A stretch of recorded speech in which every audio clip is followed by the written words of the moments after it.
வணக்கம். அகோர பைரவி மாந்திரிகம் யூடியூப் சேனலுக்கு அனைவரையும் அன்புடன் வரவேற்கிறேன். இப்போ நம்ம ஸ்க்ரீனில் பார்க்கக்கூடிய வீடியோ தொகுப்பு என்னன்னா, எதிரிகளை கட்டக்கூடிய மிகச்சிறந்த முறை. இந்த முறை யாரெல்லாம் பயன்படுத்தலாம் அப்படின்னா, இந்த குடுத்தல் தொழில் வாங்கிட்டு உங்களால் பணம் கொடுக்க முடியாத பட்சத்தில் ரொம்ப தொல்லை பண்ணுவாங்க, டார்ச்சர் பண்ணுவாங்க. அந்த நபர்களை கட்டலாம். இல்லாட்டி உங்கள் குடும்பத்துக்கு செய்வன ஏவல் இந்த மாதிரி துஷ்ட சக்திகளால் பிரச்சனை கொடுக்குற நபர்களுக்கு தாராளமாக இந்த முறையை செஞ்சு அவனை கட்டி வைக்கலாம். இதுக்கு மட்டும் கிடையாதுப்பா. இந்த இந்த முறையை ஒரு மேலே நீங்கள் பிரயோகம் பண்ணிட்டீங்க அப்படின்னா, ஒரு அஞ்சு வயசு குழந்தை எப்படி இது பண்ணும், அடங்கி ஒரு மிரட்டின ஒரு ஆறு அலண்டு அந்த லெவலுக்கு அவன் மிரண்டு போவான். சரிங்களா? ஏன்னா அந்த அளவுக்கு பவர்ஃபுல்லான முறை இது. முழுக்க முழுக்க நம்ம தெய்வத்தை மயான காளியை வச்சு பண்ணக்கூடிய முறை.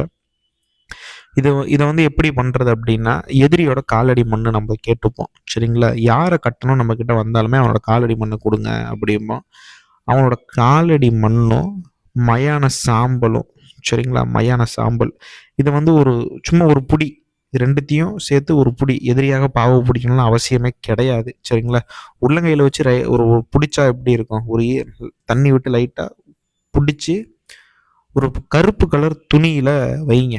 வச்சுட்டு நீங்கள் என்ன பண்ணணும் அப்படின்னா, அதை நல்லா அந்த மணலும் சாம்பலும் சேர்ந்து பிடிச்சி வச்சுட்டு அது வெளியே வராத மாதிரி அந்த துணியில் சுற்றிட்டு நான் ஸ்க்ரீனில் கொடுக்குற மந்திரத்தை ஒரு 10,008 ஊர் கொடுத்து சித்தி பண்ணுங்க. சித்தி பண்ணதுக்கப்புறம் நீங்கள் என்ன பண்ணணும் அப்படின்னா, மனசை ஒருநிலைப்படுத்துங்க. சரிங்களா? மனசை உருண்டைப்படுத்தி உங்கள் எதிரியாகவே நினச்சி, அந்த பிடிச்சி வச்சுருக்கீங்களா எதிரியாகவே நினச்சி ஒரு கருப்பு கலர் நூலால் சுற்றுங்க. நல்லா நீங்கள் சுற்றணும். சரிங்களா? நிறைய வேணால் சுற்றலாம், இத்தனை கட்டு கிடையாது. நல்லா இருக்குங்க, எதிரியே கட்டு கட்டுற மாதிரி இருக்குங்க. கருப்பு கலர் நூலால் இறுக்கிட்டு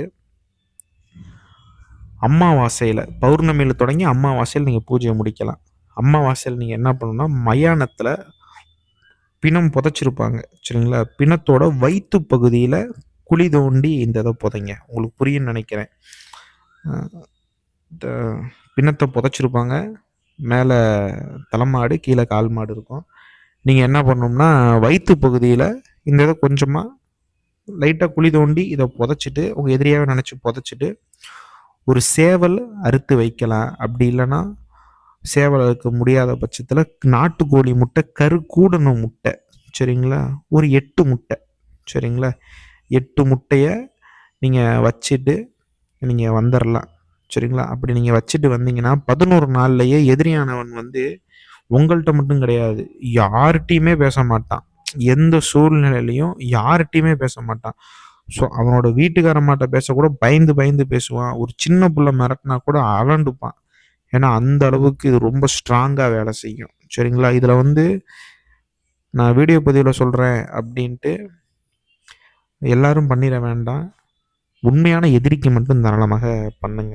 சரிங்களா? வாழவே விட மாட்டேங்கிறான் அப்படிங்கிற எதிரிக்கு 100% தாராளமாக பண்ணி அடிக்கலாம். இது எந்த ஒரு பின் விளைவு எதுவும் வராது. சரிங்களா?